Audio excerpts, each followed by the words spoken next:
नमस्कार दोस्तों, मैं हूँ दीपू एलएलबी और जय श्री राम। मैं वीडियो को शुरू करने से पहले आपको मैं बता दूँ कि आज का मेरा टॉपिक मैं बात करने वाला हूँ। आज एक यूट्यूबर जो ध्रुव राठी, उन्होंने एक कंट्रोवर्शियल वीडियो अपलोड किया है 2-3 दिन पहले ही अपने यूट्यूब चैनल पे।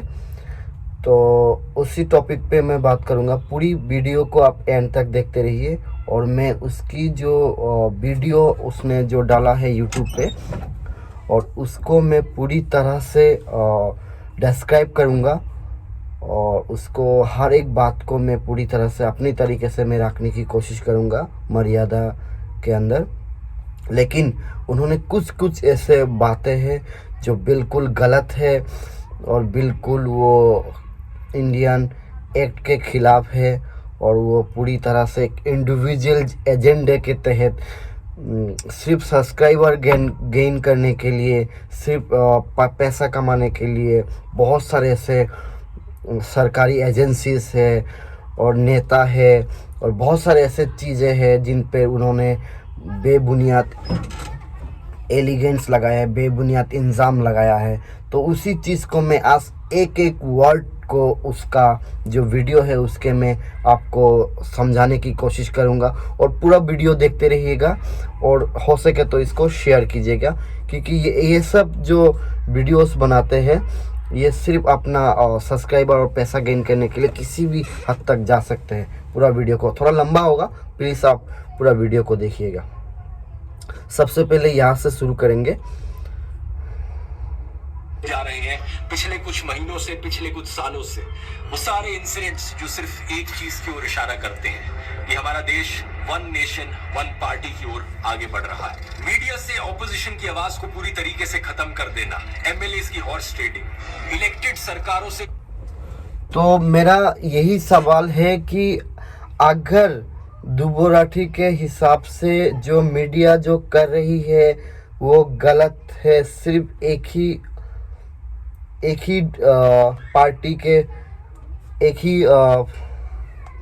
पार्टी को सिर्फ मीडिया कर रही है, तो ये बिल्कुल गलत है। मीडिया हर चीज़ दिखाती है, जो सही है वो गलत है वो बिल्कुल दिखाती है। तो ये बिल्कुल गलत उन्होंने बोला कि मीडिया ने ऐसा करती है कि एक ही पार्टी को ही सरकार पे लाने के लिए वो लोग दिखाते हैं। ये बिल्कुल गलत बात है। सेकंड, बहुत आगे देखते रहिएगा।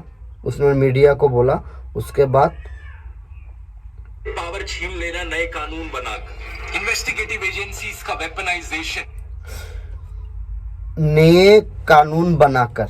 तो नया कानून बनाना सरकार का नियम है, जो पुराने कानून है उसको सुधार करना है।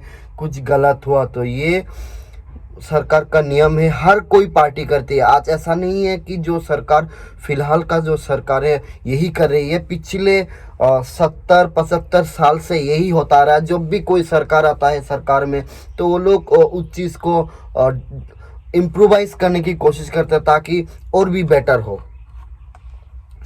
और आगे बढ़ेंगे वीडियो में।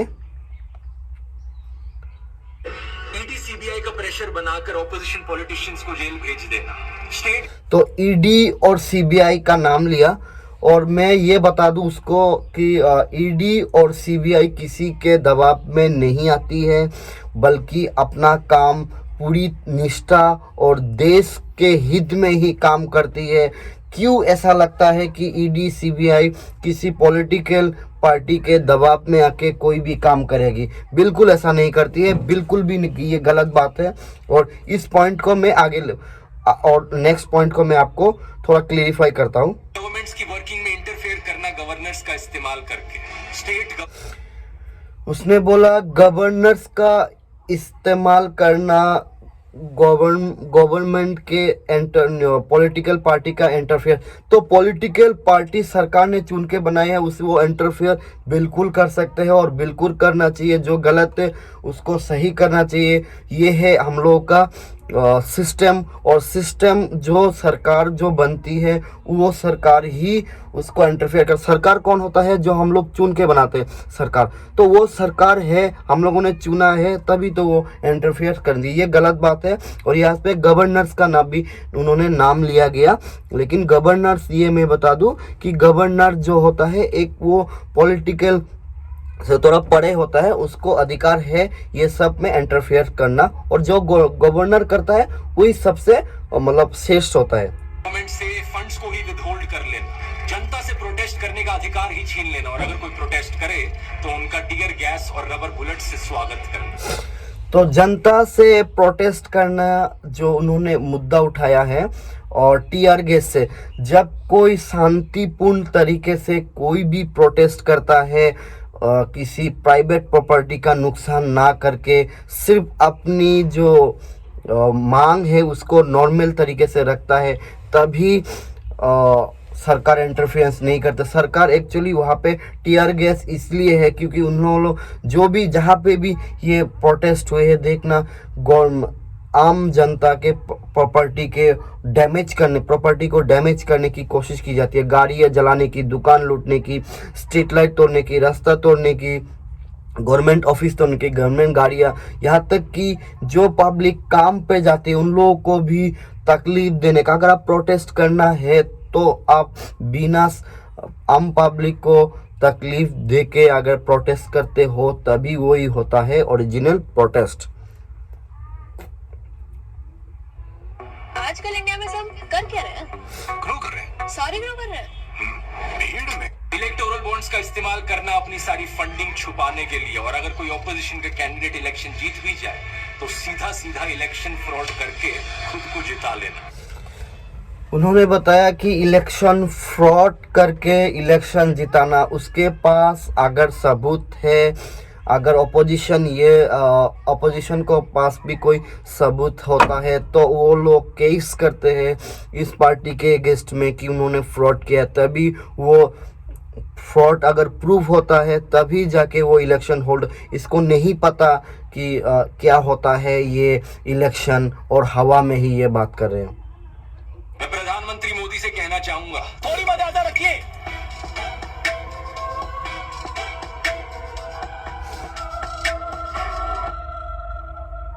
डेमोक्रेसी के ऊपर डिस्कशन करने से पहले दोस्तों हमें यह जानना जरूरी है कि डेमोक्रेसी एक्चुअली में होती क्या चीज है। बेसिक कॉन्सेप्ट है, लेकिन ज्यादातर लोगों को इस कॉन्सेप्ट पर बहुत भारी मिसअंडरस्टैंडिंग रहती है। कुछ लोग इसने बोला कि डेमोक्रेसी पे बात करने से पहले डेमोक्रेसी क्या होता है कि उसके बारे में थोड़ा बात कर लेते हैं। तो डेमोक्रेसी भाई ये होता है कि डेमोक्रेसी है इसीलिए ये सब मुद्दे उठाने के बावजूद भी तुम अभी तक जेल के अंदर नहीं हो, फ्रीडमली लाखों रुपया पैसा कमा रहा हो, और मैं डेमोक्रेसी है बोल के ये वीडियो बना रहा हूँ और अपलोड कर पा रहा हूँ। डेमोक्रेसी का मतलब ये होता है। इसको नहीं पता डेमोक्रेसी के बारे में, और ये बोल रहा है कि डेमोक्रेसी छीन चुका है। लोगों को लगता है कि अगर देश में रेगुलरली इलेक्शंस हो रही हैं और आप वोट डालने जा सकते हो तो इसका मतलब देश एक डेमोक्रेटिक देश है।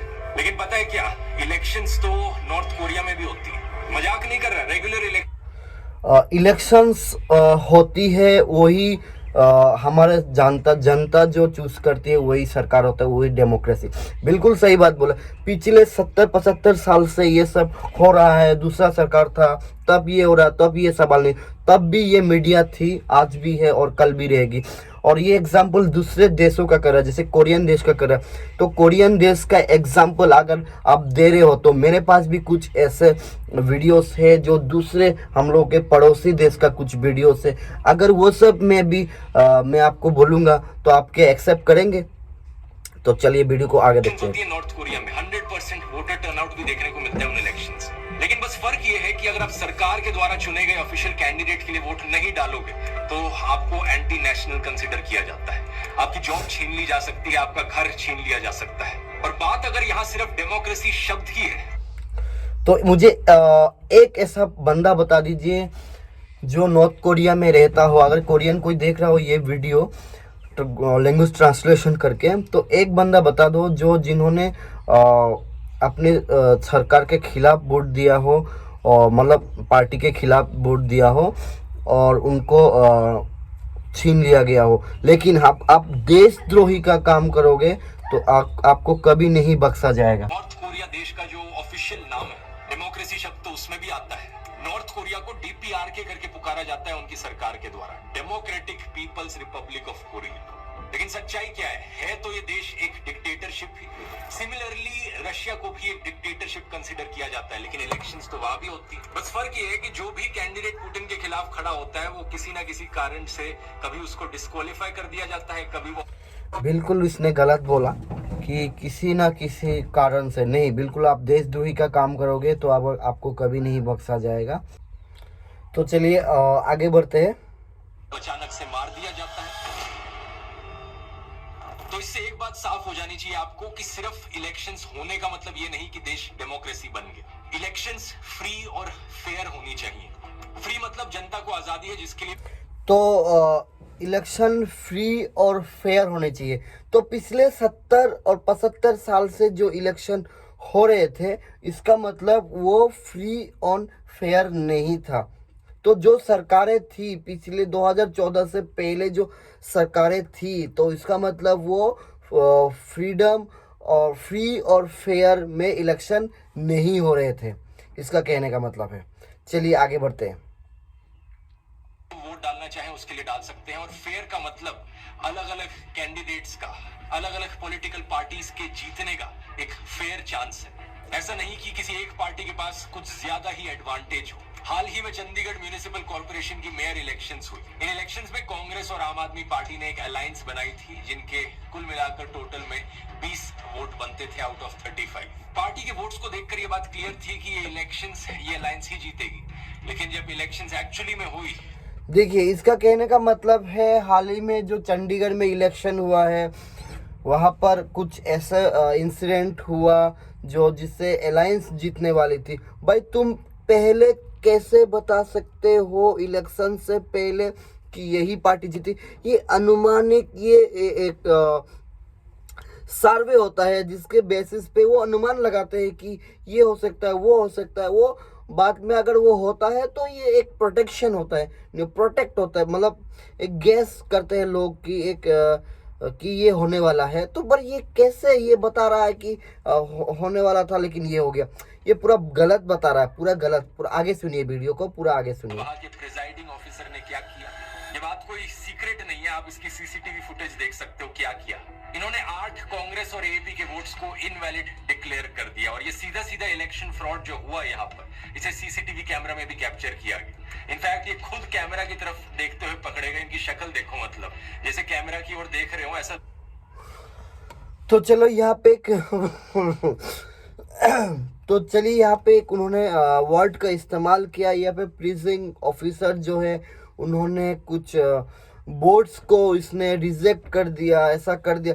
बिल्कुल ये गलत नहीं था। वो प्रिजाइडिंग ऑफिसर ने उसको गलत देखा होगा, तभी उन्होंने गलत बताया है। अगर उन्होंने गलत किया है तो इसका परिणाम उसको मिलेगा, एक्शन उसके अगेंस्ट में होगा। बट ये कौन होता है कि ये बताने वाला ये गलत है? तो ये जो पॉइंट्स है, एक ऑफिसर के ऊपर गलत एलिगेंस लगाना, गलत इल्ज़ाम लगाना, ये बिल्कुल गलत बात है। और इस चीज़ को कतई एक्सेप्ट की नहीं जा सकती कि एक सरकारी अफसर को वो अपने वीडियो में दिखा के, अब फेस दिखा के ये सब बताने की कोशिश करे। ये बिल्कुल गलत बात है।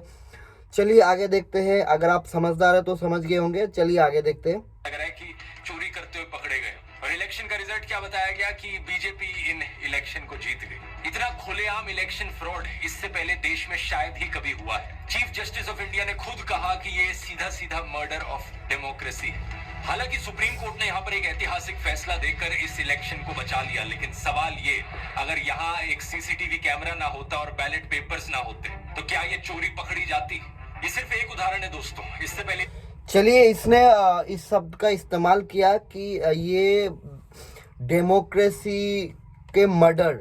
तो डेमोक्रेसी का मर्डर अगर उस प्रिजाइडिंग ऑफिसर ने गलत किया है तो वो सरकार तय करेगी, गवर्नमेंट तय करेगी, और वहाँ के जो प्रशासन है वो तय करेगी कि ये गलत। और इन्होंने इस मुद्दे को डाइवर्स किया और एक वर्ड का इस्तेमाल किया कि वो हालांकि सरकार ने, तो ये हालांकि जो सरकार ने का जो वर्ड इस्तेमाल किया अपने आप को बचाने के लिए, बट ये बिल्कुल गलत है। वहाँ पे ऐसा कुछ नहीं हुआ था। वो गवर्नमेंट तय करेगी कि क्या करना है क्या नहीं। ये तरीका ये गलत है। और इसने जो एक बोला कि सुप्रीम कोर्ट के चीफ जस्टिस ने ऐसा बोला है, तो बिल्कुल ये गलत है। जस्ट वो अनुमानित था, वो एक हेडलाइन थी, जो हेडलाइन उन्होंने उसको आगे तक बताया था।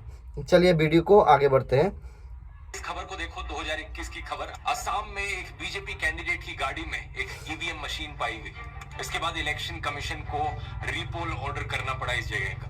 लेकिन इतनी पहले की बात, बिल्कुल गलत। मैं असम से बिलोंग करता हूँ। एक गाड़ी में ईवीएम मशीन पाया गया था, लेकिन वो गाड़ी में जो ईवीएम मशीन पाया गया था बल्कि वो ख़राब ईवीएम मशीन था, जिसके वजह से उसके जांच करने के लिए उस ईवीएम मशीन को गाड़ी में रखा गया था। बाद में उसका जो वीडियो वायरल हुआ और उसको रीपोल नहीं हुआ है, इसको जानकारी नहीं है। ये गलत इन्फॉर्मेशन दे रहा है आपको। और आपके लिए मैं इन्फॉर्मेशन के लिए बता दूं, मैं असम से बिलोंग करता हूं। उस टाइम पे मैं पूरी तरह से इस इन्फॉर्मेशन को मैंने पढ़ा था, न्यूज़पेपर में, वीडियो में देखा था, और बाद में पता चला कि वो ईवीएम मशीन ख़राब हुआ था, तभी उसको गाड़ी में रखा गया था। बिल्कुल गलत इन्फॉर्मेशन दे रहा है ये आपको।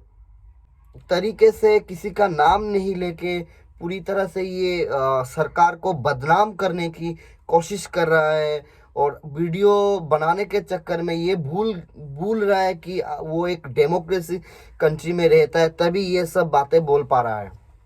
चलिए आगे देखते हैं वीडियो को। कमीशन एक ऑर्गेनाइजेशन है जिससे एक्सपेक्ट किया जाता है कि फ्री एंड फेयर इलेक्शंस वो देश भर में कंडक्ट करवाएगा। लेकिन इलेक्शन कमीशन को ही एक्यूज किया गया है कि वो पार्शियल है और बायस्ड है। ये एक्यूजेशन बहुत पुराना है। चलिए, उसने इलेक्शन कमीशन के ऊपर उसने सवाल खड़े किए, बोला कि पार्शियल है, बेसिस्ट है।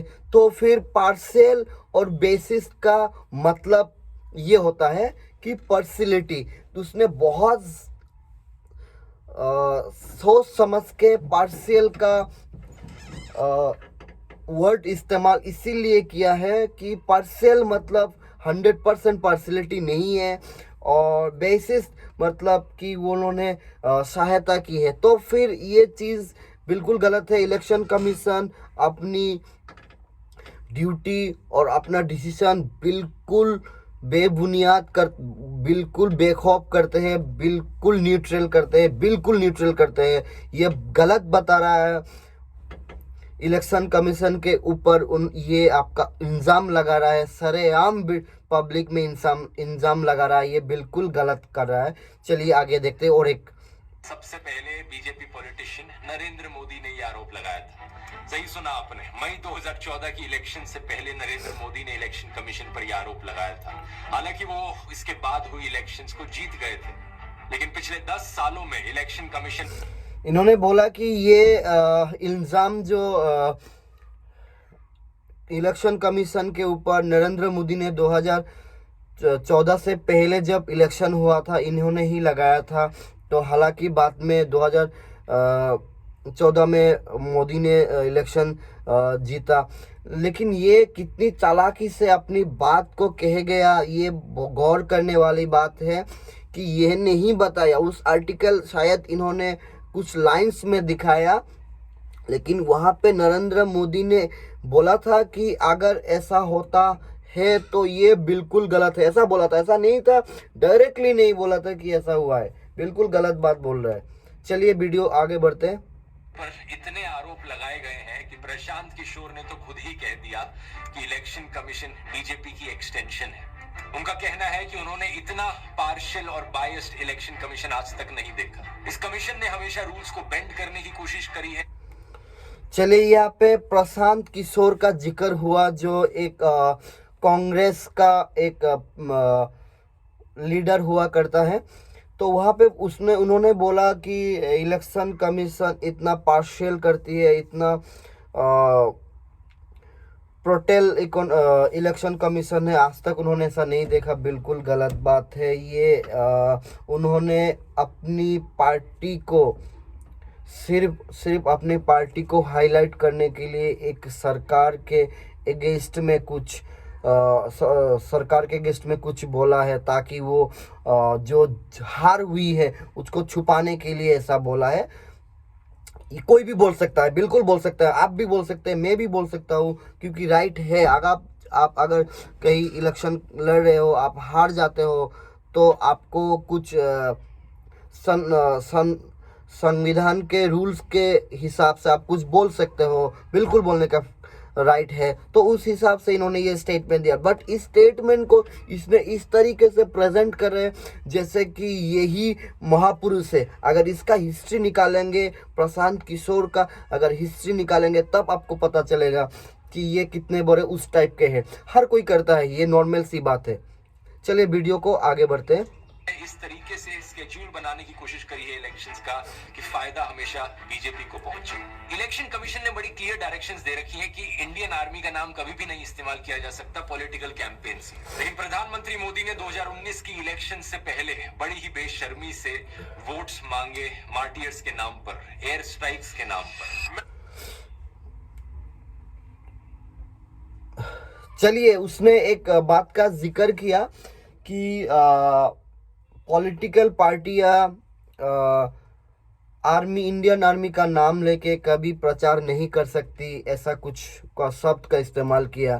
तो नरेंद्र मोदी ने अपने इलेक्शन के कैंपिंग में एयर स्ट्राइक्स वगैरह का, तो नरेंद्र मोदी जी ने बिल्कुल भी इस तरीके से नहीं बोला कि मैंने एयर स्ट्राइक करवाया, कि हाँ हमारी पार्टी थी तभी ये एयर स्ट्राइक्स हुए। बिल्कुल सही बात है, क्योंकि जब 26/11 में जब मुंबई के ताज होटल पे पाकिस्तान से आकर आतंकवादियों ने जब वहाँ पे बेगुनाह लोगों को, इतने लोगों को मारा, तब सरकार की तरफ से सिर्फ इन्वेस्टिगेशन हुए, बल्कि और कुछ एक्शंस नहीं हुए।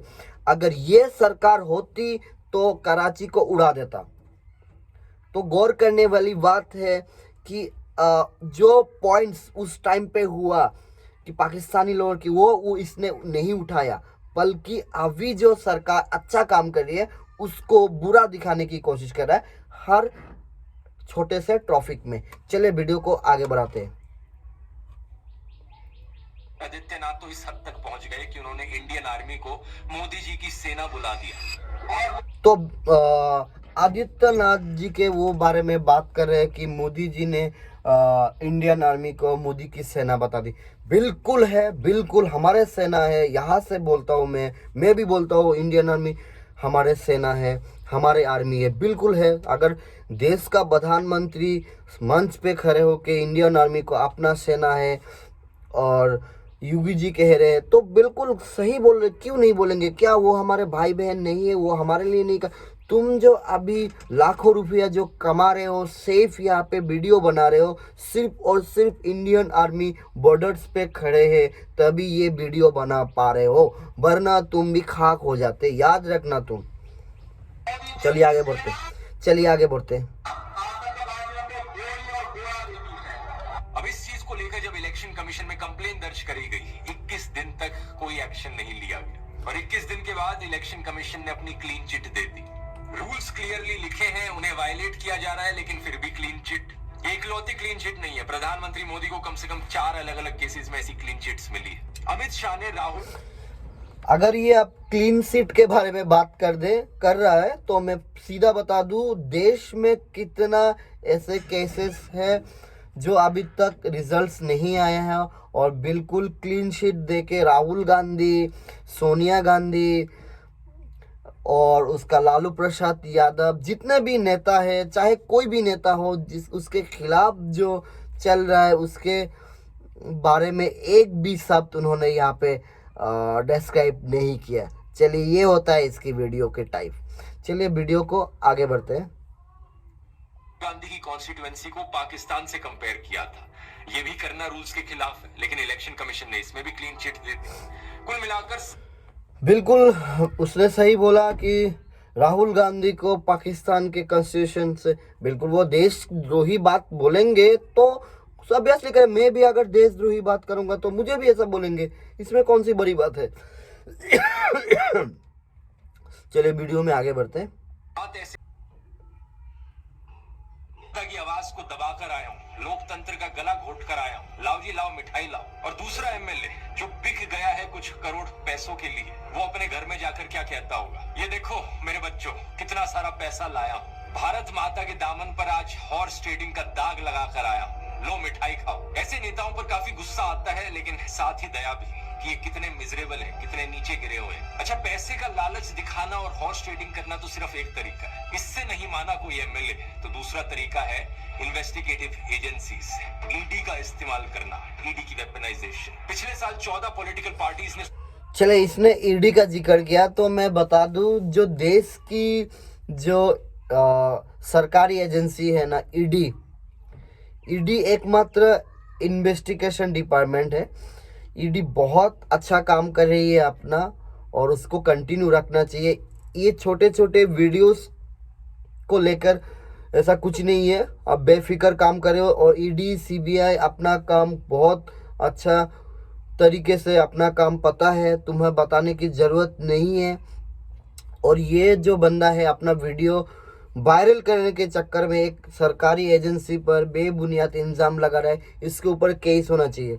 चलिए आगे बढ़ते हैं वीडियो में, और ये अच्छा काम करे ईडी, नो डाउट। चलिए आगे। में कंप्लेन करी थी कि कैसे सरकार सीबीआई और ईडी का इस्तेमाल कर रही है ऑपोजिशन लीडर्स के खिलाफ। उन्होंने बताया कि 3000 से ज्यादा रेड्स करी है इन्होंने पॉलिटिकल लीडर्स पर। 2014 से अगर कंपेयर करो तो 4 गुना का जंप देखने को मिला ना। खाली पावासा वीडियो आनले करे बोलिंग, खाली पावासा 5 मिनिट। हाँ बारे बारे डिस्टर्ब ना।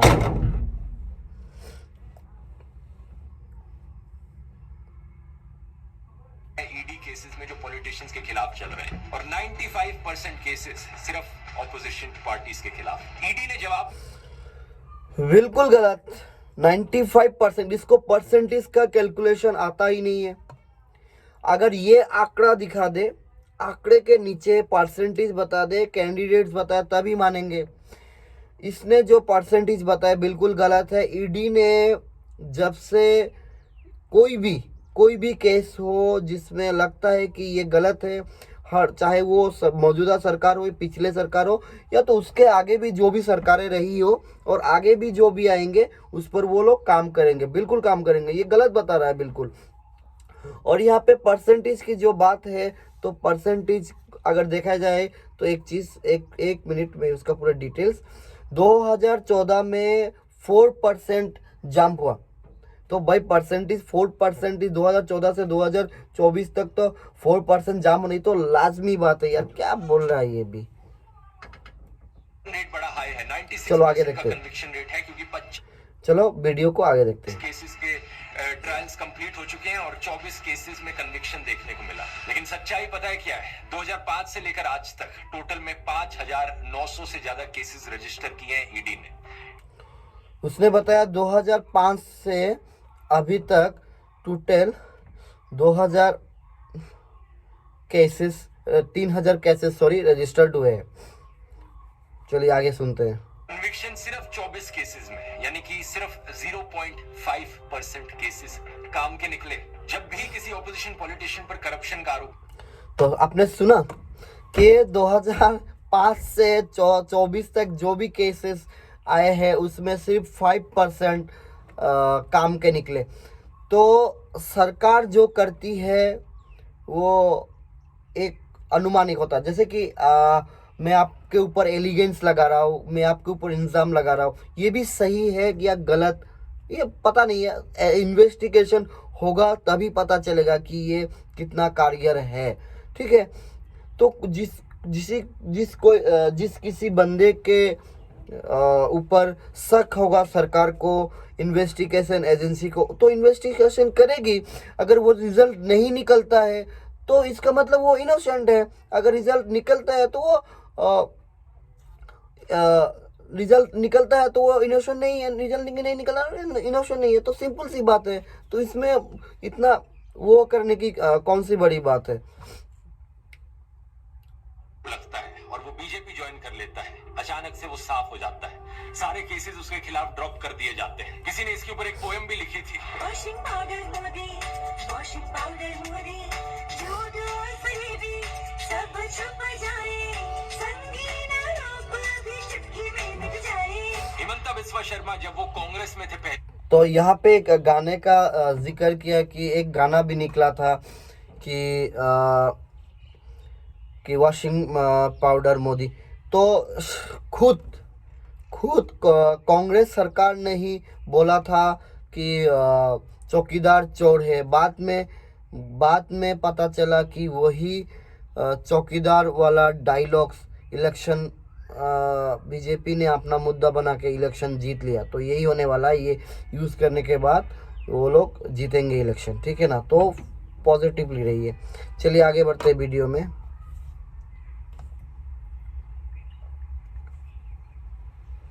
उन पर आरोप लगा था शारदा चिट फंड स्कैम का। सीबीआई ने उन्हें क्वेश्चनिंग के लिए बुलाया नवंबर 2014 में, और 2015 में जब से उन्होंने बीजेपी ज्वाइन करी है 7 और एलिगेशंस लगे हैं उनके ऊपर। हिमंत बिश्वा शर्मा के बारे में बात करें, मैं असम से बिलोंग करता हूँ, हम लोग का चीफ मिनिस्टर है। और रही बात उन्होंने कि शारदा चिट फंड बता दूं कि वो बीजेपी में आने से पहले जब कांग्रेस में थे 2014 से पहले तब की बात है। और वो उन्होंने कुछ इंसिडेंट हुआ था राहुल गांधी को जब वो विजिट करने के लिए गए थे, तो वो बहुत सारे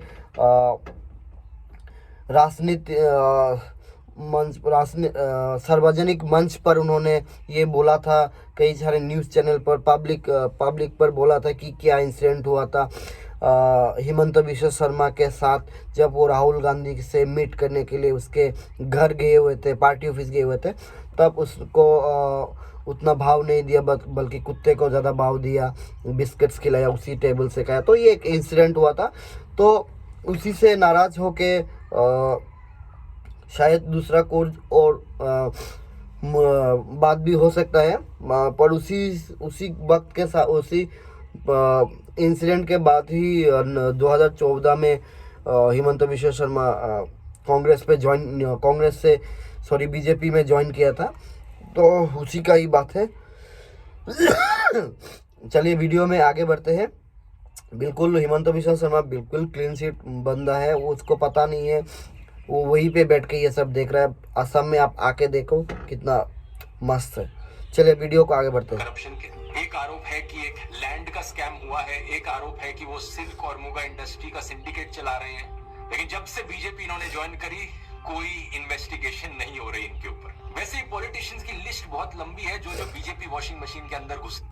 अगर आप ये बोल रहे हैं कि जब बीजेपी में ज्वाइन किए कोई इन्वेस्टिगेशन नहीं हुए हैं, तो अगर ऐसा है तो फिर जो भी इस वीडियो को देख रहा है, सारे नेता करप्ट होते हैं। कोई भी ऐसा नेता है जो करप्ट नहीं है, और उस पर बेबुनियाद इल्ज़ाम लगाते हैं। क्योंकि वो जब आपसे बड़ा आदमी जब कोई बन जाता है ना, तो आप उसके टांग खींचने पर तुले होगे, बेबुनियाद आरोप लगाओगे कि वो नीचे गिर जाए। बिल्कुल ऐसा नहीं है। जब भी आप बड़ा बनोगे तो आपको टांग खींचने की कोशिश करें। तो आज के वीडियो में मैं यहीं पे ख़त्म करता हूँ, और आगे बहुत सारे ऐसे टॉपिक्स है जिसमें बात करेंगे नेक्स्ट वीडियो में। और मेरा नेक्स्ट वीडियो जब आएगा तो आप प्लीज़ देखिएगा और इस वीडियो को शेयर कीजिएगा जितने लोगों तक हो सके। ये मेरा सिर्फ ओपिनियन है, आगे देखते रहिए क्या होता रहता है। वीडियो को लाइक कीजिए, शेयर कीजिए, जिस मेरा ये ओपिनियन है। Thank you very much.